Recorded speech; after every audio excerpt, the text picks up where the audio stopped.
এঁচড় কাটবো, কোনো আঠার ঝামেলা থাকবে না, তাও আবার তেল ছাড়া। এটা কি কোনোদিন সম্ভব? যদি আগে হতো তাহলে বলতাম যে না, এটা অসম্ভব ব্যাপার, কিন্তু আজকের পর থেকে আমি বলবো না এটাও সম্ভব। কি করে সেটা দেখো, তোমরা দেখলেই বুঝতে পারবে। দুদিন আগে ফেসবুকে একটা ভিডিও দেখছিলাম, দিদিভাই বলছিল যে এঁচড় কাটলে যে আঠা থাকে সে আঠার ঝামেলা আর থাকবে না যদি তোমরা এই টিপসটা অ্যাপ্লাই করো। তো দিদির সেই টিপসটা আমি অ্যাপ্লাই করছি, দেখি কি হয়। তবুও মনের মধ্যে ভয় ছিল, প্রথমবার করছি তো, যদি আঠার ঝামেলা থাকে তাহলে তো আমারই কষ্ট হবে, তাই না? তো দিদিভাই বলছিল যে একটা টমেটো কেটে টমেটোর রসটা নাকি বটিতে তারপরে হাতে লাগিয়ে নিলে আঠার আর কোনো ঝামেলা থাকবে না। তারপরে আজকে নিয়ে আসছে আমাদের বাড়িতে এঁচড়।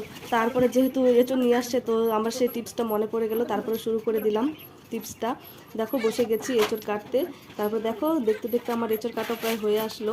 তো ফাইনাল রেজাল্টটা কী হয় তোমরা তো দেখতে চাও, তাহলে দেখো ফাইনাল রেজাল্টটা কী হয়। সত্যি বলছি টিপসটা অনেক কাজে লেগে গেছে আমার।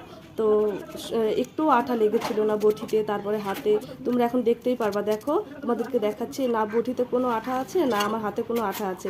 তো ভিডিওটা তো আমার অনেক ভালো লেগেছিলো দিদিভাই। আমার ভিডিওটা যদি তোমার ভালো লাগে তো লাইক কমেন্ট একটু শেয়ার করে দিও।